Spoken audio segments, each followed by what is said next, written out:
Remind me never to go to Easter at the Ebert's house. Jesus Christ. Spring is here. Anal. Everything's blooming. Rosebuds. Remember when we first met John McClane? Argyle picked him up from the plane and took him down the Nakatomi Tower at the Christmas party. And the terrorists were overzealous, but it was sweet when they killed Ellis. And with a little help from Alan, John McClane kicked ass. Welcome back to Shat the Movies, the podcast where we answer the question, were the movies we loved when we were growing up really that good? Have you ever caught yourself thinking, why don't they make movies like they used to? Can you still remember spending your Friday night searching for the perfect movie rental at Blockbuster Video? Do you know what Blockbuster Video is? If you answered yes, then this is the podcast for you. I'm one of your hosts, Gene Lyons, and alongside me are my co-hosts, Ash Mokoko Seahaven. Hi, y'all. And Big D, Dick Ebert. Good evening. And each week we take a look back in time to decide if our favorite films still hold up. The movies we cover are chosen by you, the listeners, who generously commission the films you love. If you'd like to see all the movies we have covered, will cover, or want to choose one for yourself, please visit shatpod.com and have a look. At the end of each podcast, we'll provide you, the audience, with the number of wipes each movie takes to get off your respective butts. So thank you so much for listening. If you have not already, hit that subscribe button and share with a friend. That's how we help the podcast grow. Additionally, subscribe to our sister podcast, Shat on TV. We review TV series such as Taboo, American Gods, Game of Thrones, True Detective, Lovecraft Country, Watchmen, and we are currently doing Westworld. Find all the information and past episodes at shatpod.com/TV. And finally, to hang out with us live, follow and subscribe to our Twitch channel, shatpod.com/Twitch, where we play video games, host watch parties, and edit this podcast live. All that being said, Big D, what movie are we reviewing tonight? So, Gene, I've said it countless times. I count myself so lucky to have such devoted supporters of the podcast. Right now, we're running full speed to keep Westworld and movies and the website and social, everything afloat.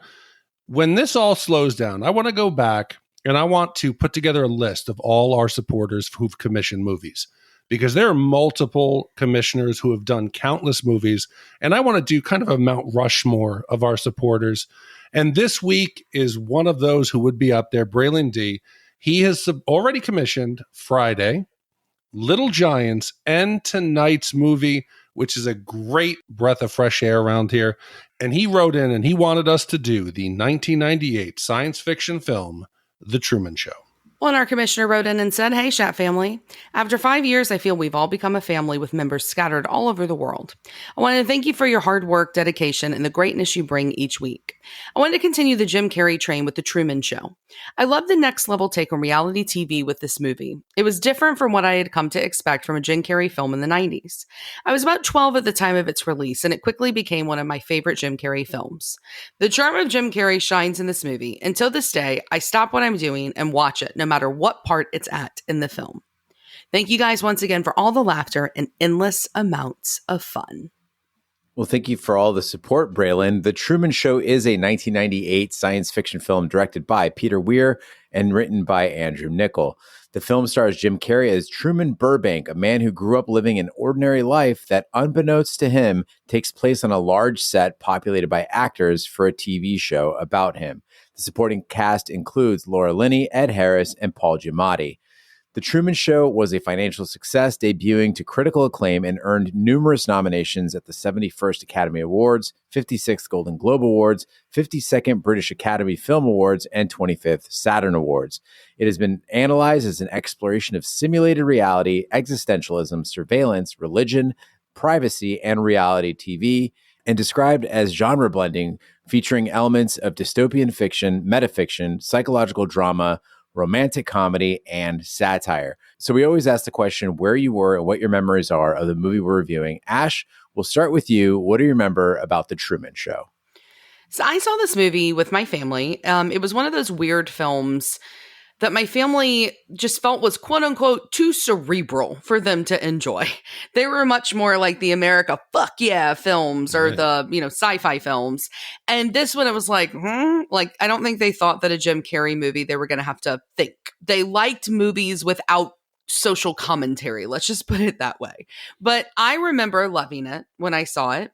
And I know that we found this movie to be a lot more important as time has gone on. It was kind of ahead of its time with some of the things that we would start to explore in our world, because the world as we know it compared to then is more of a fishbowl, thanks to things like social media and the advent of like all reality TV that exists. And here's the deal. I love dramatic Jim Carrey. Somebody out there who actually likes me, please commission Eternal Sunshine of the Spotless Mind. I know it's 05, but we'll do it anyway. I'll make them. And that is consummate dramatic Carrey. And that's the Jim Carrey I love more than anything. And so I was much more excited to review a movie like this than I was like Liar Liar Jim Carrey. Bralen, first of all, kudos for appreciating this movie at 12 years old. That's impressive. I was in college when I first saw The Truman Show. I saw it on DVD, and I remember it being the first Jim Carrey movie I'd enjoyed since Dumb and Dumber. This is way before I saw Cable Guy with Roger and Big D, and I loved that movie, but I just kind of dismissed it in the 90s. I remember The Truman Show making me feel trapped in a very uncomfortable way. It was like a warning to teenage Gene against falling into a complacent suburban loop of a life. And I think it also really changed the way I saw Jim Carrey, because it was the first time I had really seen any depth to his work.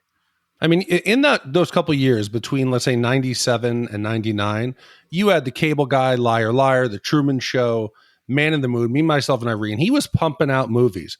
And a lot of them was very similar. This was something very different. I never saw it in the theater because in 98, I was working at Disney, but I'd never even known what like reality TV was. So this concept that they show in the commercial, it seemed far-fetched. I was like, this should never happen. Who the hell is going to let themselves be filmed 24 hours a day? Who's going to sit and watch it? Like, this is not going to ever happen. Fast forward only, a year, 2 years later, in 2000, when Survivor debuts, I watched it. All of a sudden, I'm hooked. And now 42 seasons later, I'm still watching it. So this movie was well ahead of its time. And going back and watching it now, it seems like they had some incredible foresight on what the world was going to become. Well, I'm so glad we have a reality TV expert on the podcast tonight, Big Yes. D. Mm-hmm. Let's hit the trailer. Comments are still headed. What else is on? Yeah, let's see what else is. Coming to you now from the largest studio ever constructed, it's The Truman Show! Yeah! Good morning. Good morning. Oh, and in case I don't see you, good afternoon, good evening, and good night. What if? No scripts, no cue cards. Morning, Spencer. How's it going? What if you were watched every moment of your life? How many cameras you got there in that town? 5,000. I believe Truman is the first child to have been legally adopted by a corporation. That's correct. Brilliant. What if everyone you knew was pretending? Hi, honey. Look what I got at the checkout. Dishwasher safe. That's amazing. What if your world was make-believe? Cue the sun.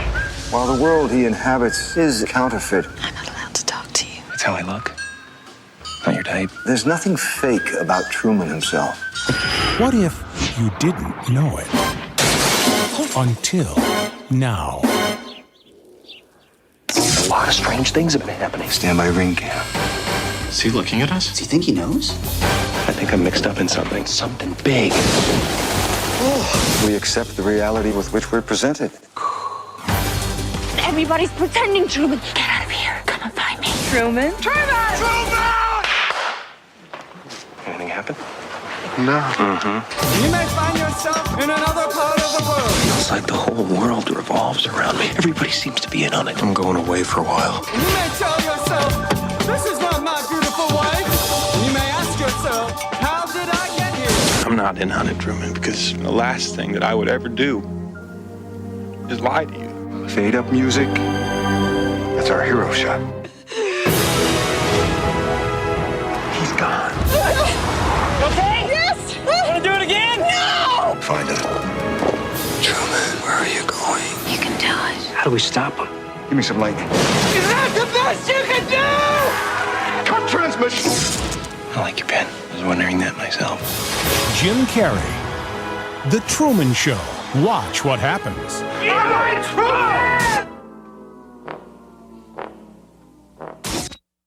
Truman Burbank is the unsuspecting star of The Truman Show, a reality TV program filmed 24/7 through thousands of hidden cameras and broadcast to a worldwide audience. Cristof, the show's creator, seeks to capture Truman's authentic emotions and give audiences a relatable everyman. Truman was selected from birth following an unwanted pregnancy. His hometown of Sea Haven Island is a complete set built within an enormous dome, populated by crew members and actors. The elaborate set allows Cristof to control almost every aspect of Truman's life, including the weather.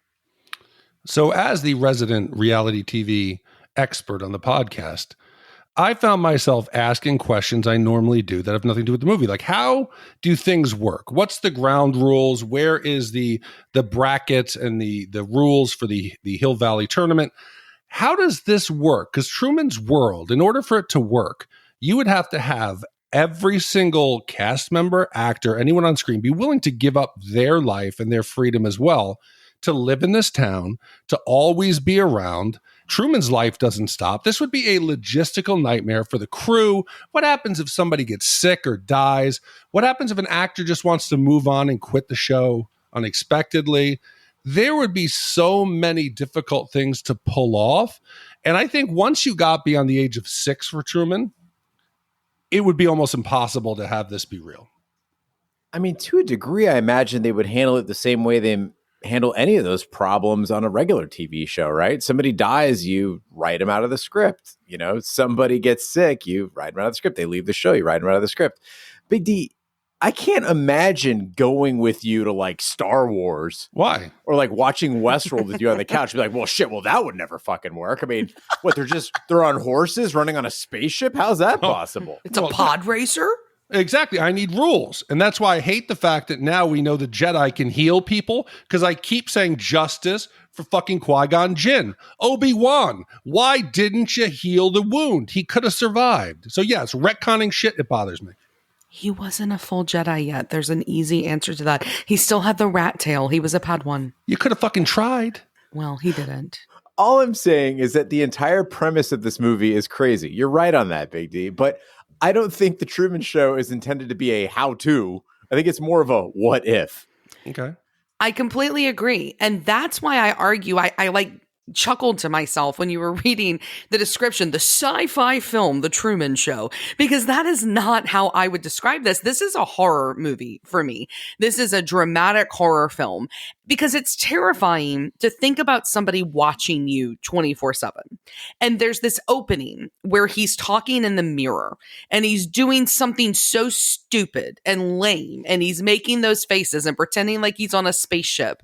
And no, I've never done that before, but I've definitely done some dumb shit in the mirror, like practicing, things or singing along to music that I don't want other people to be watching me do.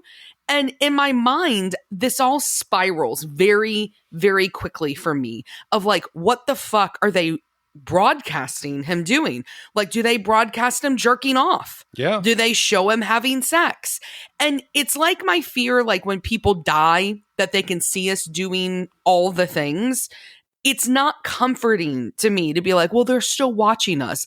That is fucking terrifying. Don't watch me, like watch over me, but don't watch me. And that's what this is about, is all these people are watching him and he doesn't know it. I like how subtly they address this question, though, in the movie. They got those 2 security guards, and they're complaining that anytime something sexy is about to happen, the camera always pans to like some curtains or just takes them off screen. And it relates to what you guys were talking about on your South Park podcast, which, by the way, is fantastic. If you guys didn't listen to it, go back one episode, check out South Park. We could put a man in a 24/7 social experiment, and that part's okay. But we cannot show on-screen nudity. That's way beyond the pale. No, but keep in mind, Truman's been being filmed since he was born. What did teenage Truman do? What happens? What did Cristof do when Truman is spending 4 hours a day in the bathroom? Was there a lot of wind blowing and, curtains moving? Because you can't film a show. We know that the show has never gone off air. Until Truman hits almost 30 years old, there's never been a time where it's not on the air. And that shit's not real. As, again, a big fan of Big Brother, I have watched the Big Brother feed. I've watched a couple seasons of Big Brother Canada. BB Can, come on, I'm with you there. So listen, so there is a major problem. If you film people long enough, they will inevitably say something that's racist, something that's fucked up, something that is actually just you would condemn them for. They would be the worst people, and they usually show themselves when they forget the cameras are there. There was even a time that Cole Pitcock called me. This was a couple years back at 3 a.m. He goes, "Holy shit, you watching the live feed?" I said, "No." I go over, I turn it on. He goes, "You're not going to believe James's giant cock." I said, "What are you talking about?" James was this like kid who was biking across the country covered in tattoos. I turn on the live feed. He is standing there with a giant flaccid penis, and he is swinging it side to side on his thighs, making it clap. And the rest of the house guests are sitting there drunk, cheering him on. Everyone's staring at this member, and they're like, "Do the switch." And he starts flipping the light switch on and off. That's the shit that would be on Truman at some point during his teenage years. I mean, Truman's kind of a square. I don't think he's going to like dick the light box and like turn it on and off. I mean, I don't think that that's something he's doing in his spare time, but he's going to take shits and he's going to watch porn. And like, who wants to watch that? 100%. And the other piece here is this is a pretty risky experiment that the showrunners are taking on, because we're told to believe that they adopt a baby. You don't know what babies are going to turn into. Like, what if Truman was an introvert and like totally shy and never wanted to talk and just wanted to stay at home and not be around people? What if he was bipolar, which is totally fine if you're bipolar, but what if he was? And they had to deal with that. What if he's a serial killer? What if he's a pedophile? I think it's pretty possible that there was a good chance that this dude was not going to be like the affable, kind, likable Truman that we see. And if he's not, did they really want to do a show about him? Yeah, worst part, what if he's an asshole? Truman conceptually is an average guy. Conceptually, he's an everyman, but he's not. This is a lab-grown personality that's supposed to be TV friendly. And the story is that you cannot keep a person in that box, right? That lab-grown personality will fall. Irrepressible individuality will find a way through. It's Jurassic Park for personalities, I get, right? And Carrey gets it and he plays it perfectly, but I don't think they took a lot of chances here. I think you're absolutely right. There is risk, certainly, but they probably would have pulled the plug 10 years ago if they would have known this guy's going off the rails. But I mean, it's a fucked up experiment. Watching it, I felt bad right away. You feel for Truman, and Carrey's portrayal of the character, it's amazing. He's endearing, but it's like we do Westworld, and the hosts are always questioning the nature of the reality. How do you fill up thousands of hours of Truman living his life to only realize it was a lie? 30 years later, he's going to get out. They've created someone now who doesn't have a coping mechanism to live in the real world, to deal with other people, no interpersonal relationships. This is a fucked up experiment that goes beyond the reality TV show. And I just feel for that character immediately upon seeing him. I don't like wacky camera angles for wacky camera angles' sake, but I'm going to praise this movie for its camera angles. Sometimes that choice makes a big difference. In 3 O'Clock High, they put cameras in the microwave and other odd places, and it added to like the young energy of the film. In The Truman Show, the camera angles match what we'd expect from a reality show with hidden lenses. We're watching this movie from inside buttons, under the steering wheel, behind a movie poster. I like the fact that it's not just for style. It's showing us that we can't always see Truman and everything that he's doing, just like the audience can't always see Truman and everything he's doing. And likewise, Truman can't see the outside world, that you're always watching through a pinhole and not seeing the whole picture. So I think this is one movie upon rewatch that the passing of time and the improvement of technology has improved the film. Because in 98 or 99, you couldn't have pulled this off. The cameras were too big. It would have looked like that giant camera hanging in the crib mobile. You can't hide it. But today, cameras have gotten to the point. You see the commercials where they're like pinholes. It could be, a smoke detector. It could be the charging block of just a USB adapter. They could be everywhere. I've gotten to the point where I assume at any point when I leave my house, I am on camera. when I go into someone else's house, I'm always being filmed. And I guarantee there's times that I've been filmed in hotels and whatever. God knows what's out there. But today, being filmed without our knowledge is just an everyday occurrence. When I was in Michigan visiting Sarah's family, whenever we go there, we're like IT, right? Like you show up and they're like, hey, we got these 3 digital devices. We have no idea how to use them. Me too. Her dad went to Sam's Club and didn't buy like a Ring doorbell. He didn't buy like an Arlo video system. He bought the Night Owl. And the Night Owl is a platform with multiple cameras and a home base. And the home base actually has to be hooked up to a computer monitor to use it. My dad's got one. Yeah. So I'm setting it up for him. And I'm like, all right, you got the 3 cameras. He's like, all right, Gene, we're going to put the first one in the driveway approach because I've had like trailers stolen out of my driveway. I'm like, cool. So we set it up. The night vision's going. Boom. Night Owl active. The second one, he's like, put it in the back. I want to watch the chickens. Make sure they're safe back there. If anything gets into the chickens, I want to be able to see them. I'm like, boom, camera 2. Yeah. And while I'm doing that, I come back in. I'm like, where's camera 3? He just points to the kitchen counter. It's just pointing at the living room. The living room is not an entry point to the home. Yeah. He was trying to document you there with his daughter. Of course he was. Fuck that shit. He's not a fool. Night Owl. One thing I didn't understand about this movie, though, is why they bothered telling Truman about the rest of the world. I mean, you guys talked about, like, would he watch porn? You don't have to tell him porn exists, right? You got a dome.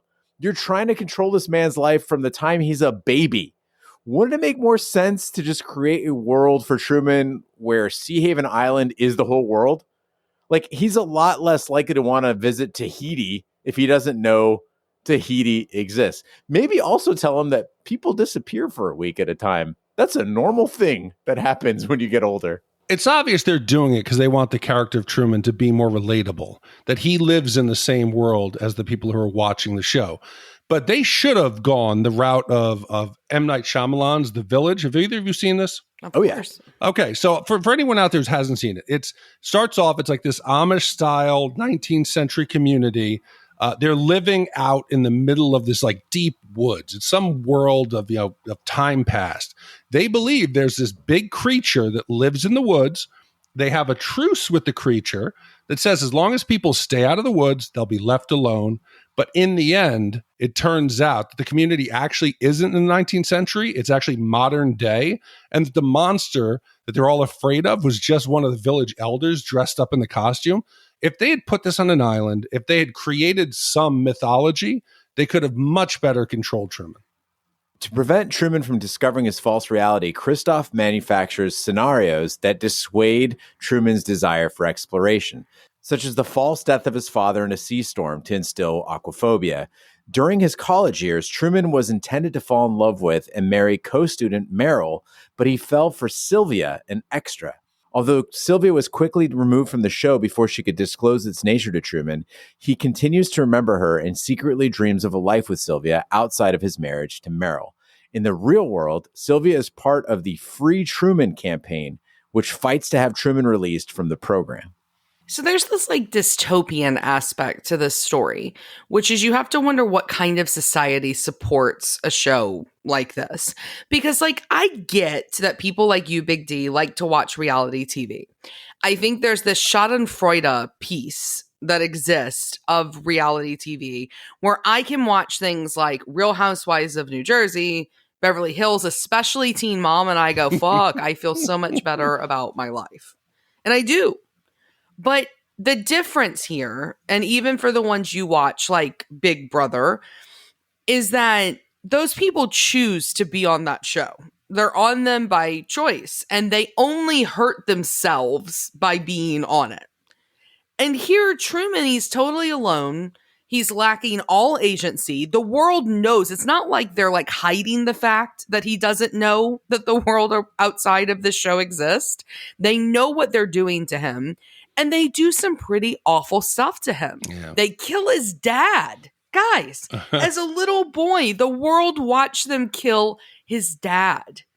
They like to do it. It was probably like a big thing that like everybody remembers, like who shot JR. You remember when Truman's dad got killed? They know that someone is having sex with him. that isn't actually interested in him and is being paid to do so, which means, by the way, spoiler alert, it is rape every single time.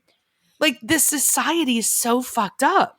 I don't know why anyone watches any of this. I'm still astounded by reality TV's popularity. And I'm not saying that like I'm better than that, because I watch sports, and sports is basically a form of reality TV. But I can't think of anything less enjoyable than having to watch real people, quote unquote, doing real things. The closest I've ever come was The Ultimate Fighter or Naked and Afraid, which I didn't finish any of those. I just dabbled in them. But I would argue those even verge on sporting events. So I've sat down, put it on TV, and just walked away going, I don't know. See, but I think now there's so many different categories of reality TV. I don't like the romantic ones like The Bachelor, The Bachelorette, whatever those hookup ones are, because I think it's all bullshit. I like Big Brother and Survivor for the strategy, the gameplay, watching people broken down and see their true self come out, and the competitive component of it. I also like some of the ones where people are showing their trade or their skills. Like King B and I bet we could sit down and watch Forged in Fire for weeks, where they actually have bladesmiths go out and they give them the raw materials and they have to forge these blades. That stuff I love, but other like reality TV, like I don't want to look down at Ash for saying like Teen Mom, because it's all trash, but everybody has their own trash. Doesn't that, in essence, though, make shows like Big Brother and Survivor just game shows? Like, what's the difference between that and a game show then? Is that a game show is, hey, what's the price of a new car? You could take, window number 4. This breaks people down. You get people on Survivor who've never left their office, who've never been hungry, I laugh every time that somebody's been away from home for 7 days and they're like, I miss my family. I'm like, shut the fuck up. You missed them you saw them 7 days ago. You know you're going home. You're not out in the field or in the fucking desert. Shut up. And try doing a podcast. You'll never see your family again. Never. Emma's already had a birthday I wasn't even here for. Truth. I don't know. The lovey ones, Love is Blind is pretty amazing. Trashy, yes. Amazing, yes. And it's a social experiment, but again, a social experiment people decide to be a part of. How about The Circle? I don't know what that is. You're lucky. It's an Iranian film. I know that. Well, let's talk about the characters. So we are introduced to Truman's true love, Sylvia, here. And we have Meryl, who is his TV wife, the actress playing his wife. And I get it, y'all. I get why Truman wants Sylvia. Meryl is so annoying. She's like one of those wives that mothers her husband. Yes, please. And women like that drive me crazy. She makes him a child. And Sylvia, I think, does the most important thing of all. And like Jim Carrey plays the scene so beautifully. She asks him, what do you want to do? And his face lights up with this like confusion and excitement, like all at once, because this is most likely the first time that anyone has ever asked Truman that. What do you want to do? And guys, Jim Carrey deserved an Oscar nomination for this role because of the fact that in this like 30 seconds of their interaction, it is so heartbreaking when you see what Truman has been put through and the torture he's been put through and the fact that he's a prisoner and the hope of coming out of that prison without so knowing you're within it. Like, it's so complex and varied and leveled, and it's just beautiful. Meryl is annoying, and she does mother her husband, but I couldn't help but feel sorry for her. No. Like, her job in all this is to be the perfect wife for Truman. And yes, she signed up for it. Like, it's her job, but she is living a lie with one hand tied behind her back. Like, could you imagine your job is to live every day with your partner, but you also have to keep a secret and you can never violate company policy. That's like being with your wife or being with your husband. They don't have to play by rules, but you do, and you have to live that every single day. That's fucking bullshit. They wrote off his father. They could get Meryl out. Fuck Meryl. Fuck Meryl. She is a willing participant in some psychological warfare. Cristof weaponizes Truman's wanting or desire for a child against him. Anytime Truman really is thinking about breaking free, they pull out the child book and, oh, we're going to have a baby. There is no one else in the entire life of Truman who is close enough to him to have as much of an impact. He's living in an invisible cage. He's trapped. And does Meryl feel guilty? She has the most human, genuine contact with Truman in his life. Does she ever show hesitation at all? Any kind of regret? Nothing. And what she's done is inexcusable. And that Meryl is willing to sign a contract where she's supposedly an actor and she's going to go out there and have sex with Truman continuously and mislead him. What does that say about her? If Cristof says, you know what, Truman's ready to break free. He's been cutting the grass. We need you to just go inside and blow Truman. All right, I'll go inside and blow him. He's dirty, sweaty. He's been doing yard work. You know what? It's been a rough winter for Truman. We're going to let him have anal.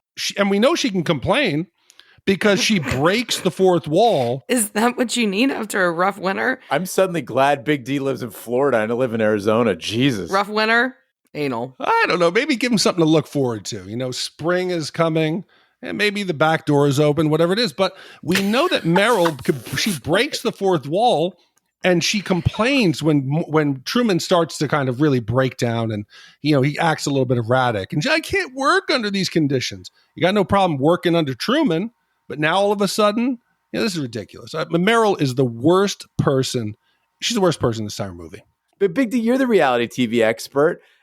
How do these contracts work? Isn't a person who's going on The Bachelor or Fuckboy Island basically agreeing to have sex? Like, Meryl knows who Truman is. Maybe she thinks he's hot. The bigger question is, aren't they married? No, she had her fingers crossed in some states. You cross your fingers in all 50 states. It's not real. No, it's not fucking real because it's on false pretenses. Like, the dude doesn't even know who he is. He doesn't know he's not living in the real world. No way this marriage holds up in any court in any land. I don't even think her name is Meryl. There's no way. All I'm saying is Fletcher Reed, he locked this thing up tight. Mm-hmm. Now, I know Truman is a guy conditioned into compliance. Since he was a baby, they've been building that into him. But I was screaming at the screen when the guy came and took Sylvia away. Mm-hmm. You're just going to let a strange man drive up on the beach and abduct your date. And I get it. Mm-hmm. Truman is a young student in this scene. And the guy says that Sylvia is his kid and that she's mentally unstable. But this guy drives onto the beach like a fucking madman. And he's kidnapping her right in front of you. Like, what if he was a rapist or a homicidal maniac? You're just going to let a strange man pull your date into his car? Yeah, but listen, I don't want to victim shame here, but this a lot of this falls on Sylvia. Sylvia decides that this is a perfect time to be cryptic. It's all a lie. Nothing is real. That just feeds into the dad's story about her being mentally ill. Here's an idea. Okay, Sylvia, let's try this. Truman, you're on a TV show. Everyone's an actor. There's cameras around. Look in your house. Look on your buttons. Or better yet, Truman, just try to leave town. For fuck's sake, any of these is better. Well, I think the problem, though, is first of all, he doesn't have the framework to understand that they're stuck in Pleasantville. You know, it's not like they have cable TV where they are. So I don't think he would understand the references. And to your point, Gene, I think that the reason this still works is we've got to understand that he's probably experienced this his whole life. He's probably had other crazy, fans that come on that starting as a little kid, people had to be like pulled off. Like, oh, Truman, here's a special vanilla ice cream for you. I'm your auntie, da-da-da. And then they go and take them, right? They're like, oh, here's a crazy lady. Don't eat the ice cream. Strangers are bad. I think he's been experiencing this his entire life. And so this is probably just like, well, fuck, I guess this one's bad too. You're right. It's that string of the free Truman activists that are breaking in. He's probably just been conditioned. And the hardest I laughed in this movie was during that montage where they showed all the free Truman activists invading the show. There's the skydiver, the guy hidden in the box. And I've always been a big fan of like streakers and pitch invaders. Like, people get mad when they're at sporting events. I'm like, fuck yes, there's a naked guy running around across the pitch. Protesters in general, I'm fascinated with. And I was glad to see some good people fighting for poor Truman. But Gene, some of these outside interventions actually have happened. Big Brother has had probably the most occurrences of it. There was a famous villain, Evil Dick. And Evil Dick had a family member. You get messages sent from home. They had encoded in there who he should align himself with, and that actually hacked the show. He went on and won. They had a problem the last 2 seasons with airplanes flying over the studios of CBS with banners on them saying like, Gene, don't trust Ash. Gene, don't trust Ash. And the people, because they have an outside section where they can see it. So there was the airplane banners. They shut that down. Then last season, there was somebody they called the wall screamer. So somebody knew where the studio was. They would kind of get an idea of when the people were out in the yard, like exercising, and they would walk by the studios and scream facts that no one in the show should know. So this shit happens. I'd expect a parachute to start coming in and land in the yard in Big Brother this season.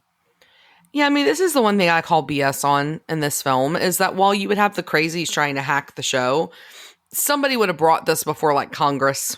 Like, there would have been a documentary. Like, there would have been movements out in the world. I mean, like Adnan Syed, like, serial level movements. There would be groups of normal human beings like us who would be going, what the fuck, free this dude. And that's the only piece I call bullshit on in this movie. But why don't we do that for Dance Moms? Why aren't we raising up and freeing those kids? Because they choose to be on the show. The parents do. The kids don't. Nobody wants to be a pageant kid. But the parents, well, I mean, but Toddlers and Tiaras is off the air for a reason. I just want to know how the skydiver got in the dome. A hole. Good question. I hadn't even thought of that. That's where the camera came from. It fell because of the hole he made. As the show approaches its 30th anniversary, Truman begins discovering unusual elements such as a spotlight falling out of the sky and a radio channel that precisely describes his movements. These events are punctuated by the reappearance of his father, who had infiltrated the set as a beggar. Truman begins questioning his life and realizes that the city somehow revolves around him. Meryl's stress from attempting to uphold a charade in the face of Truman's growing skepticism ruins their marriage.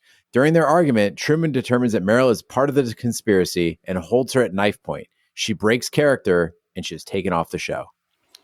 So another way you can see how influential this movie is, that this has actually changed the world of psychology and about issues that people have psychologically. In 2012, there were 2 psychiatrists who published a paper in the Journal of Cognitive Neuropsychiatry, and they found a phenomena that's they've dubbed, now this is a scientific term, the Truman Show Delusion, TSD. And as the name indicates, is a disorder where people actually believe that they are the character in a Truman-style show, that their existence is the only real one, and that everyone around them is an actor, everything else is fake, their entire life is just a set of scenarios. So I don't know if this ever existed before the movie or the movie gave it a name, but there's a lot of fucked up people out there. And can you imagine Truman? Maybe he was thinking he was just sick. Oh, there's something wrong with me. But no, he was right. Well, I think it's like a more narcissistic version of like the Matrix theory.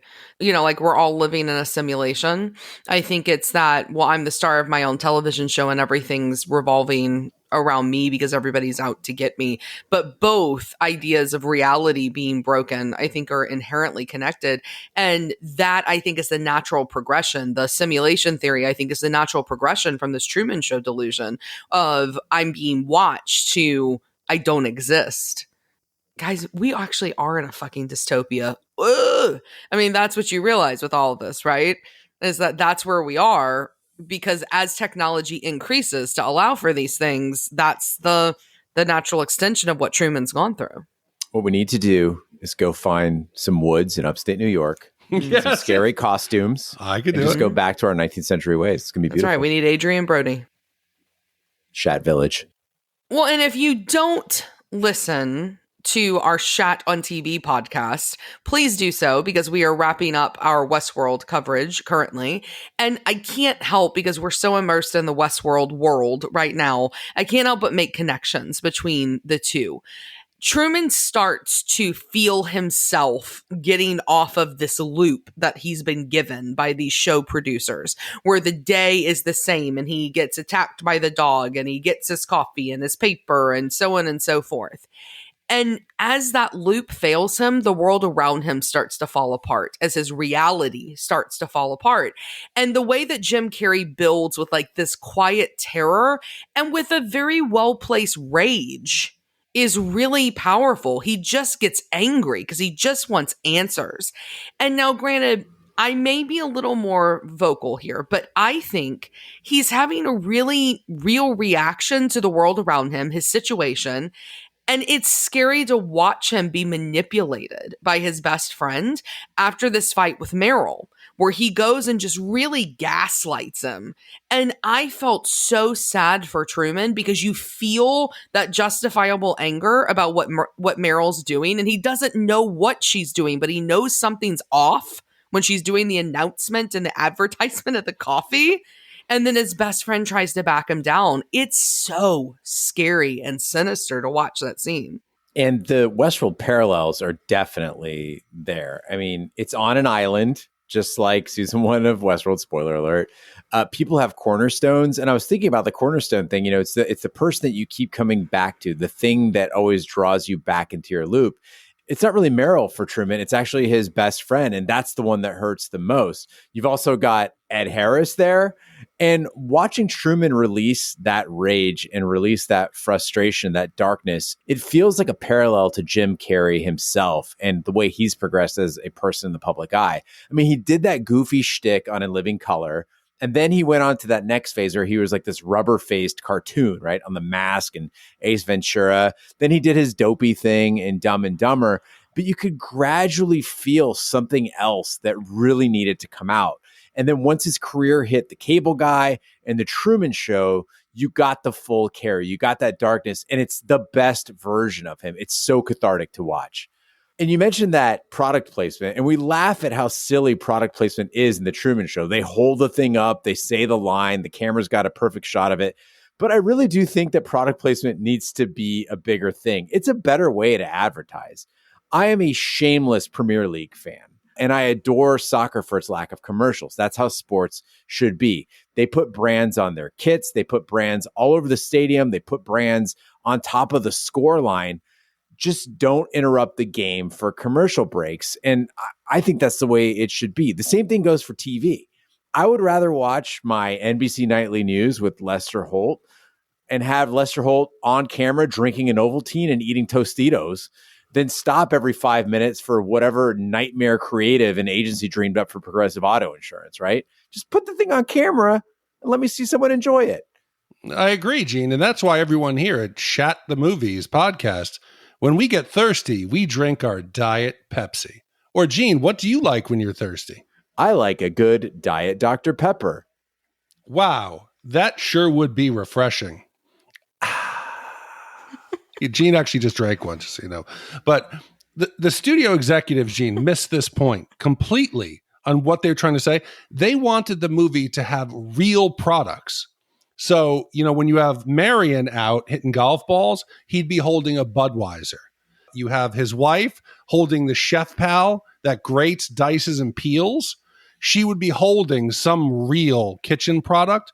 The movie would have been just a shell of itself. If you really put product placement in the movie, it loses all of that satirical like bite. I don't know. When they did it in Wayne's World, it worked pretty fucking well. It was pretty hilarious. But that everybody was in on it with the Pepsi and all that. Here, it doesn't work if Meryl's just shilling Maxwell House coffee instead of whatever that bullshit she was. I see you. I get that. Well, Cristof reintroduces Truman's father to the show under the guise of having lost his memory after the boating accident. Truman seems to return to his routines, except he begins sleeping in the basement. One night, Truman secretly disappears through a makeshift tunnel in his basement, forcing Cristof to temporarily suspend the broadcast for the first time in its history. Audiences around the world are captivated by this unexpected event, and record numbers tune in. Cristof orders a citywide search for Truman and breaks the production's day-night cycle to optimize the search. So, Ash, I just want to take issue with something you said earlier about the show killing off Truman's father. That's not 100% true. The show made Truman believe that he killed his father, that he's the one who chose to take the boat out into the storm. He's the reason his father died. This is a new level of cruelty. Everybody pretends to like Truman and be their friend and relative and wife and whatever, but they're putting it in his head that he has killed his father. They double down in this guilt, and Truman's psyche is already on the edge. They bring in the mother to say things like, I've never blamed you, Truman. I've never blamed you. This shit gets real dark, and I'm thinking Truman would have been in the right to turn this into a hostage situation, to break free, lose his mind, and go into some delusional rampage. I just love that somehow you've turned this into The Lion King. Like the way you just described what they do with his dad. That's exactly what it is. It's Scar and Mufasa run away, Simba, and never come back. Yeah, that's what they did. And as much as I think that this film could have been darker, the original script puts me to shame. Andrew Niccol's original script for The Truman Show, it was so dark and the tone was so different. They have a scene where Truman threatens Meryl with violence, where Truman actually tries to drown his wife. There's a scene where he's cheating on his wife with a prostitute, and then there's some scenes of him ignoring a sexual assault that there are actors on the stage pretending. He threatens to kill a baby, and he points a gun at a man. Now, this sounds like fun. This sounds like a Truman I want to see. Imagine being hired as the prostitute for the Truman Show. You basically just hang out and don't have sex with anybody for 30 fucking years or something, unless at some point Truman wants to have sex with you. That's poor budgeting, my friends. Also sounds like a good gig. No, maybe she's a part-time. She's seasonal.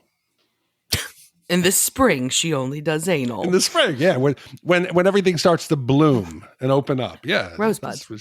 Yeah.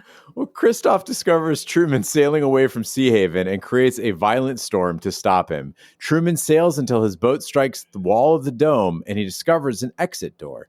Cristof tries to persuade Truman to stay, and after a moment of reflection, Truman says his catchphrase, "In case I don't see you, good afternoon, good evening, and good night." He bows to his audience and exits. The viewers celebrate his escape, and Sylvia races to greet him. So I've been wrestling with this question ever since 1998. Is Cristof really willing to kill Truman, even for a second, rather than risk Truman escaping the show? On one hand, Cristof clearly orders the storm intensified way beyond safe limits, knowing that Truman is tied to a boat that is likely to capsize. But on the other hand, maybe Cristof is just playing God and testing Truman, having him earn his freedom. Either way, I don't think he sees Truman as an enemy to be exterminated. I don't think he was like saying, I'm going to kill this guy so he can't escape. But I don't know if he was willing to do it. Like if he thought that's a likely outcome and I'm okay with that. No, 100% he's willing to do it. Truman to him is a prop. He's a product. Everyone in that control room is like, there is no rescue boat. He's getting tied up in the riggings of the ship. He's going to die. I think Cristof sees this as his life's work. When he's doing that interview, he thinks very highly of himself. I think he's willing to do anything to stop Truman from leaving the show, because what's he been doing for 30 years? The show is his identity, and yes, he would risk killing him to save that. See, I disagree. I don't think that he sees Truman as a product. He sees Truman as a story. And he sees this as like an art project. He has to see it through to the end, which means he's got to save the ending. He has to be the one to control how it ends. And it's the same way in like trash reality TV, how like their real lives melt into their fake lives and you don't know where reality ends anymore. The thing that I think Cristof, the experiment, the art piece that he's creating is, where does reality begin and the show end? And so for him, he has to be the one to end their time on the air. And for him, that was always going to end in his death. I think this would have kept going until Truman died of natural causes. And so if Truman's going to leave, it's not that he wants to kill him because he needs to exterminate him. It's not because he's ruining his life's work. What would ruin his life's work is not dying. For his story to be perfect, he has to die. And the reason why Cristof fails is because Truman takes his final bow. And that is fucking brilliant. This ending got me. I did not remember how affecting the end was. Because think about this, y'all. Here's a man who's dealing with an entire remaking of his entire existence. And he does it with this smile on his face and with a charm that isn't annoying or sarcastic or disingenuous that can only come from an actor like Jim Carrey. It's perfect. And it gave me lots of chills because this man has literally raged against his own reality throughout the entire end of this film. To find out that the reality he's raging against doesn't exist. He doesn't even know what reality is. And this black gaping hole that is this door to whatever the quote unquote real world is meant to be dark because he's completely blind to it. And that last shot of that exit door and Jim Carrey's last line when he realizes he's an actor and he has to deliver his tagline. And he does it with this hope and knowing that there is an exit to another world. And it's a world that may not be better, but it's different. And he's never had different before. And the acceptance of what could be worse, but is different is such a powerful choice that he makes. For a man who's never had agency over anything, what a powerful final moment of having agency. And y'all, I watched this ending part twice. I rewound it and watched it because I was so moved and so inspired. And again, fucking Jim Carrey, like just so good. What I love about it is the presentation itself. They are taking an avant-garde presentation of showing where reality ends and reality begins. And they're putting it into a mass market mainstream film. Like this is an art installation by all means. The boat, the wall, the door, Jim Carrey, it's so seamlessly done. Whenever a director, whenever a team can take something that avant-garde and put it into something that we're all consuming on screens all across the country, all across the world, that is incredibly powerful. For people like you and me, Gene, that somebody said that we were cold, heartless people on Apple Podcasts the other day. Maybe. But I think that what's translated as cold and heartless is that we're both fairly fatalistic. We're both very accepting of like this idea that the world is never going to be perfect. It's never going to be what people portray it to be. There's a truth behind it. And that truth sometimes is painful and it's dark, but it's a truth. And so what's better, right? To have the lie or to have the truth, no matter how painful it is. And some people call that fatalism. And I just call it the only way to survive, right? And so that's what both Eternal Sunshine and this do, is there's this acceptance that the world is going to hurt and it's going to be painful and it's going to be scary. And we may end up back where we've always begun, where we're questioning our reality or we're questioning our ability to ever be happy with another person, but we do it anyway. And what's more human than that? And what's more powerful than that? And that doesn't make us cold and heartless. I think it makes us the most like emotionally vulnerable people that exist because we go into it knowing that it's going to be painful at the end. And we try to enjoy it before the pain sets in. And that's what Truman's doing before he walks through the door. But Ash, you forget there's one more scene that we have, we have Truman he's the best of us. Truman leaves the show. He exits and bows. And then we get to see the viewer sitting in front. And there's a cynical view of us that we're highly flawed and that we just go, what's next? That Truman is so much better than any of us. And I thought it was just a sad way to go out because it's the world we live in. People are in the moment. They forget, they move on. And Truman deserves better, and he's something that we could aspire to. I like to see myself as the bathtub guy. Yeah, I could see you doing that, yeah. He looked comfy. Yeah. Well, now's the time of the podcast where we give our wipe score for The Truman Show. The wipe score is our way of telling you how many wipes this movie takes to get off your respective butts. 0 wipes is a perfect movie. It is a nice cup of Mococo drink with all the natural cocoa beans from the upper slopes of Mount Nicaragua and no artificial sweeteners. And 5 wipes is an absolute disaster of a film. It's when you see your dead dad dressed as a homeless man, but then a businessman and a woman with a little dog come out of nowhere and force him onto a bus. For me, this is 3/4 of a wipe. I enjoyed nearly every minute of this movie. I relished the way it invited the existing Jim Carrey audience in for a comedy, and then whoop, they hit him with an existentialist drama that left us all thinking. My only complaint, and it's a small one, is that it almost developed too quickly for its own good. it left me feeling like parts of Truman's development were missing. 3/4 of a wipe. Yeah, I think this movie's beautiful. I think it is so well done. Jim Carrey's a dream in this film. I always remember, as I've already said, his work in Eternal Sunshine. I always say it's the best of his career, but it may tie with this. They may be equal in performance because he's as incredible in this movie. It's just a very different role. And I don't think we can put too fine a point on the idea that Jim Carrey's the reason this movie works. He's likable, he's funny, he's relatable, but he's complex. And there are not many actors who have those things. He plays this role with a ton of heart, and I think it's just fantastic. And I'm feeling a little deja vu here because the last few weeks I've been sitting at this score, but the trend continues, and I'm saying 0.5 wipes. So, Gene, we now have 2 Jim Carrey films already in the top 10. We have Dumb and Dumber and The Cable Guy. And that's the Jim Carrey that I was used to. And you said earlier on that this was a more evolved Carrey. This wasn't the faces, the just screaming out, the goofy walks. This was a restrained Jim Carrey. He didn't talk out of his ass once. He's funny.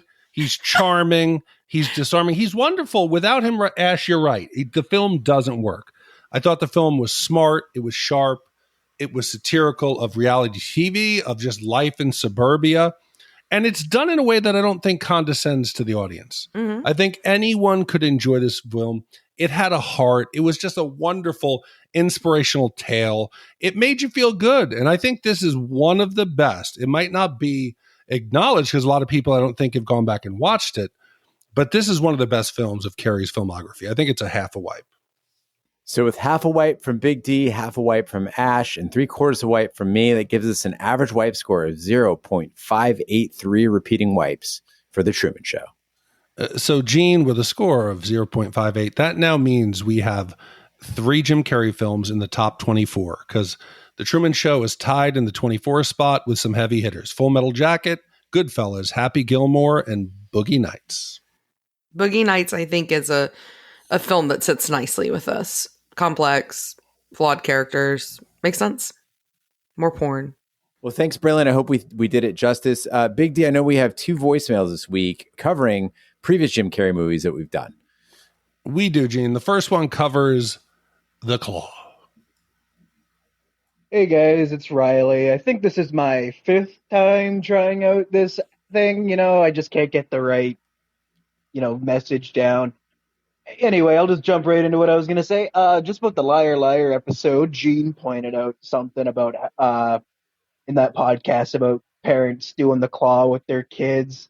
And yeah, it doesn't work. Don't do the claw with your kids, parents. It's odd. My parents tried doing it with me, and, it just pissed me off more than it made me happy. You know what I mean? It's, weird. Don't see anything in a movie that's like playing with your kids in a way. Maybe don't try it because it's a movie and not real life. Because my parents, I'll just say, no, just don't. Kids don't like it. And just like a quick thing, just hope I didn't ruin Grease 2 too much for Ash by sending her that video of the guy's dick popping out in that video. Well, it sounds like I just sent her a video of a guy's dick popping out, which I didn't personally send her a message. I sent the Shat the Movies Instagram. Either way, hope I didn't ruin it too much. You guys have a good one. Bye. Somebody sounded guilty. Ash, where's this dick pic? What happened here? It's not a dick pic. It's a dick vid. Whoa, do tell. Worse, right? And no, you didn't ruin Grease 2. I mean, a little, one dick, I guess, makes it an even better film. It's a cool writer with a dick vid. It's fine. It's all fine. No offense taken. Well, thanks, Riley, for your voicemail. Next up, we have Adam from Philadelphia, also calling in about Liar Liar. Hey, Shat Crew. This is Adam from Philadelphia. Just finished listening to your Liar Liar podcast, and I was so excited because Liar Liar was literally one of my favorite movies from when I was in college, and just watched it recently and still loved it, and just was listening and getting really downhearted, you guys beating up Jim Carrey and saying how much you love this one more and that movie more and that movie more. Oh, I was just so depressed. And then I actually yelled at you guys while in the car, nobody else with me, as you do, when Big D started talking about he has to win this case with his words. And I'm like, dude, he does win it with his words. When you're talking about he doesn't have to beat himself up in the bathroom, I'm like, he did! So you got me really angry. And then you gave it a 1.25. And I just don't know how to feel right now, man. Big D, you got me really confused in the best way possible. But just wanted to share my thoughts. You guys are awesome. Love you. And I will keep listening. Take it easy. Well, listen, I confused myself. What I was saying was I wanted them to be creative, and he would have to win the case on a My Cousin Vinny way, where you'd have to choose his words to not be lying, but still make a competent argument. So I was saying he didn't need to come in there all goofy. It would have been much better if he had found a way to win the case in a believable way. Well, thanks, Adam, for your voicemail. And I got to tell you, I wanted to scream the same thing at Big D when we were recording it, but I just bit my tongue and went along. Well, Big D, what do we have coming up next week? Gene, next week, Unpopular Nerd. Arnie buys a 1958 Plymouth Fury named Christine. Arnie develops an unhealthy obsession with the car, to the alarm of his jock friend Dennis. After Bully Buddy defaces Christine, the auto restores itself to its perfect condition and begins killing off Buddy and his friends. Determined to stop the deaths, Dennis and Arnie's girlfriend Lee decide to destroy Christine. Commissioned by Matty C. from England, came out in 1983. This is a John Carpenter film, and this shit terrified me as a child. Thanks, Maddie, for that upcoming commission. And thank you to all our commissioners who make this podcast possible. That concludes this week's episode of Shat the Movies. Be sure to follow us on social media and share with a friend. We're on Facebook, Twitter, Snapchat, and Instagram at Shat the Movies. You can email us, host@shatthemovies.com. If you'd like to leave us a voicemail, just go to shatpod.com and use the SpeakPipe feature. You can support the podcast by shopping our Amazon affiliate link, buying our merch, or commissioning your own movie. Find all that information by visiting the website, shatpod.com. Also, check out our sister podcast, Shat on TV. We review TV series such as Lovecraft Country, Westworld, True Detective, Taboo, American Gods, Game of Thrones, and Watchmen. Find all that information on our website, shatpod.com/TV, wherever fine podcasts can be found, including Apple Podcasts, Google Play, Stitcher, and YouTube. Be sure to subscribe, and if you stop by Apple Podcasts, please leave a 5-star review. That helps the podcast grow. On behalf of my co-hosts, Ash and Big D, I'm Gene Lyons. Be sure to join us next week for the following movie. She is seductive.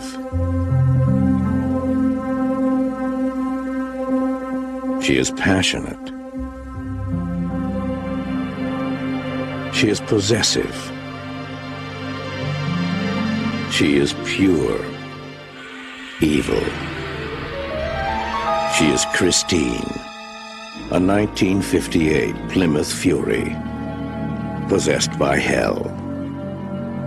Her previous owner is not alive to warn her present one. Once she lures you behind the wheel, you will be hers, body and soul. There is no place you can hide, no place you can run, and nothing you can do can stop her.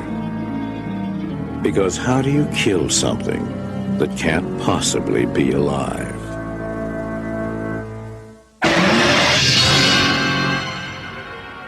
Christine, body by Plymouth, soul by Satan. Yeah, poor Simba. Poor Truman. Poor Simba. Simba. Simba. Hakuna Matata. Remember who you are. I don't know. After South Park and now this, guys, I think you might be spending too much time with the kid stuff. Jesus.